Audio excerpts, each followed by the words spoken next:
మహాదేవ శ్రీమాత్రే నమః. Welcome to our channel times భక్తి. ఇంట్లో సుఖ సంతోషాలు కావచ్చును, లేదా డబ్బు సమస్య అనేటువంటిది ఉండకుండా మన జీవితము అద్భుతంగా ముందుకు వెళ్ళాలి అని అనుకునేటువంటి సందర్భాలలో ఒక 7 నియమాలు పాటించాల్సి వస్తుంది. 7 నియమాలలో రెమెడీస్ అని చెప్పొచ్చు. మనము నిత్యము చేసేటువంటి మన పనులు కొంత మన ఆలోచన విధానం కానీ మన యొక్క పరిస్థితులను ఈ 7 విషయాల పట్ల శ్రద్ధగా ఉంచుకోవడం పట్ల అద్భుతమైనటువంటి సుఖ సంతోషాలు, సిరి సంపదలు మీ వెంట రానున్నాయి అనేటువంటి విషయాన్ని దయచేసి అర్థం చేసుకోగలరు. జాతకంలో ఎలాంటి దోషాలున్నా, జాతకంలో ఎలాంటి ఇబ్బందికరమైనటువంటి సంఘటనలు ఉన్నా, నష్ట గ్రహస్థితి నడుస్తూ ఉన్న, దుష్ట గ్రహాలు మీ చుట్టూ ఉన్న ఈ 7 విషయాల పట్ల మీరు శ్రద్ధగా ఉండడం వల్ల మీ ఆరా అనేటువంటిది ఎంతో అద్భుతంగా ఉండబోతుంది. సో దీనివల్ల ఎంతో అంటే విశేషమైనటువంటి సిరి సంపదలు నిజంగా మీ సొంతం 100%. మరి ఆ 7 విషయాలలో మొట్టమొదటి విషయం ఏమిటయ్యా అంటే మనకు విచక్షణ, అప్రమత్తత. ఓకే, విచక్షణ, అప్రమత్తత. మరి 2 విషయాలు ఏమిటి అంటే శత్రువులను ఎదుర్కోవడానికి మనకు శక్తి కంటే అప్రమత్తత, విచక్షణ ఎక్కువగా అవసరం అని చెప్పడం జరుగుతుంది. ఎందుకంటే శత్రువులు మనకు హాని కలిగించడానికి ప్రయత్నిస్తూనే ఉంటారు. శత్రువులు అంటే ఎవరో కాదు, మన రిలేటివ్స్ కానీ, మన చుట్టూ ఉండేటువంటి వారు కానీ, మన యొక్క సీక్రెట్స్ అన్నీ తెలిసినటువంటి వారు కానీ, మనము ఎంతో నమ్మకంగా తీసుకువచ్చి పెట్టుకున్నటువంటి వారైనా కూడా ముందుగా మన పట్ల అంటే వర్క్ నేర్చుకోవడానికి అన్న అని చెప్పి ఉంటారు. వర్క్ నేర్చుకున్న తర్వాత వేరే రకంగా మాట్లాడతారు. సో అటువంటి పరిస్థితులలో మనము వివేకంతో తగినంత జాగ్రత్త వహించకపోతే మనము చాలా నష్టాలను ఎదుర్కోవాల్సి వస్తుంది.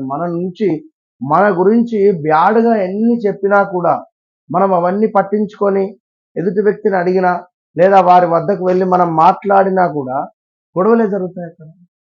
సో మనం ఇప్పుడు ఏం చేయాలి? ఇక్కడ ఎంతో విచక్షణతో అప్రమత్తంగా ఉండాలి. అంతా నా మంచికే జరిగింది, అంతా నా మంచికే జరిగింది, అంతా నా మంచికే జరిగింది అంతే. ఎందుకంటే మన గరికపాటి వారు ఒక విషయం చెప్తూ ఉన్నారు. ఒక రాజుగారట అడవికి వెళతాడు వారి యొక్క మంత్రి గారితో. అక్కడ ఒక సింహం వచ్చి సింహాన్ని యుద్ధం చేసే సందర్భాలలో సింహం వచ్చి రాజుగారి యొక్క చిటికన వేలు లాగేసుకొని వెళ్ళిపోతుంది. సో అప్పుడు ఈ రాజుగారు బాధపడతారు, అరే చిటికన వెళ్ళిపోయింది, నా భార్యకు ఏం చెప్పాలి, నా భార్య అది ఇది నా చిటికన వెళ్ళిపోయిందంటే అప్పుడు మంత్రి గారు అంటారు, అయ్యో రాజా, అంతా మన మంచిగా జరిగింది, మీ ప్రాణం పోలేదు కదా, చిటికన వేలు కదా పోయింది కంటే నీ చిటికన వేలు పోతే నీకు తెలుస్తుండే, నా చిటికన వేలు పోయింది అంత అయినా పైగా అంతా మంచిగా జరిగింది అంటావా అని చెప్పి ఆ మంత్రిని తీసుకువెళ్ళి చెరసాలలో బంధిస్తారు ఈ రాజు. మళ్ళా కొంతకాలానికి ఈ రాజుగారు అడవికి వెళతారు. ఒక కొండ జాతికి సంబంధించినటువంటి వారు రాజుగారిని దొరకబట్టి తీసుకువెళ్ళి బలివ్వడానికి చూస్తారు. అమ్మవారు అంతా అయిపోయింది, రంగం సిద్ధం చేశారు, పసుపంతా పూసారు, ఇక మనకు బలిద్దాం అనే సందర్భంలో చిటికన వెళ్ళేదట. సో అంగవికలాంగం అంటే ఏదైనా శరీర లోపం ఉండేటువంటి వారు బలికి పనికిరారు కనుక ఈ రాజుగారిని అప్పుడు విడిచిపెడతారు. అబ్బా అంతా మన మంచిగా జరిగింది, అంతా మన మంచిగా జరిగింది అని చెప్పి మంత్రి నువ్వు చెప్తే నేను వినలేదు, నిజంగా అంతా నా మంచిగా జరిగిందని చెప్పి అప్పుడు మంత్రి దగ్గరికి పోయి బోరున విలపించి తనని చెరసాల నుండి విముక్తిని చేశారట. అవి అట్లా ఉంటుంది తొందరపాటు నిర్ణయం.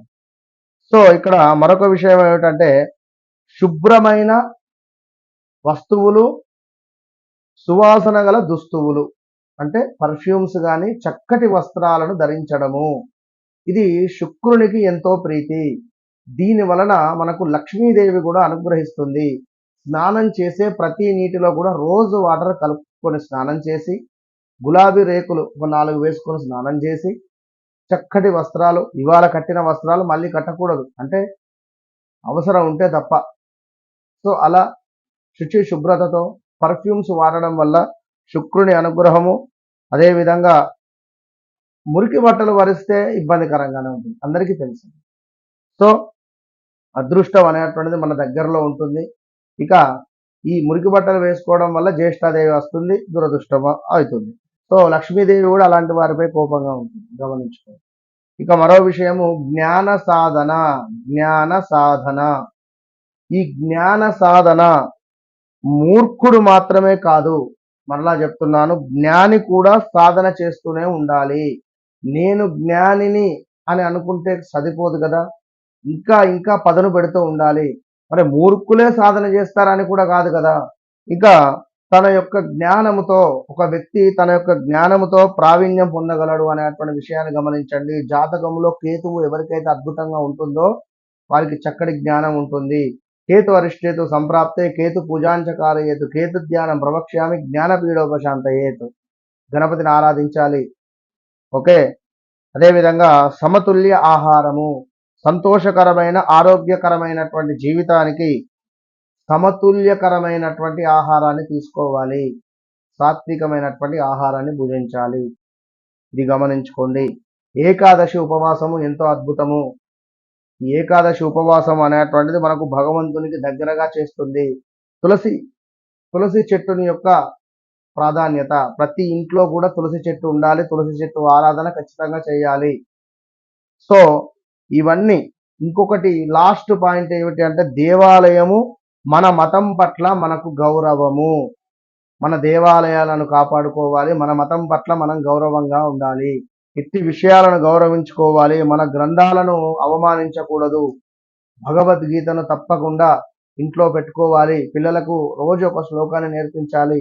సో ఈ 7 విషయాల పట్ల మనం ఎంతో అద్భుతంగా ఉండడం వల్ల, ఏ మనిషి అయితే ఈ 7 విషయాల పట్ల అద్భుతంగా ఉంటాడో వాడికి ఎలాంటి రెమెడీ అవసరం లేదు. ఇది గుర్తుంచుకోండి. All the best.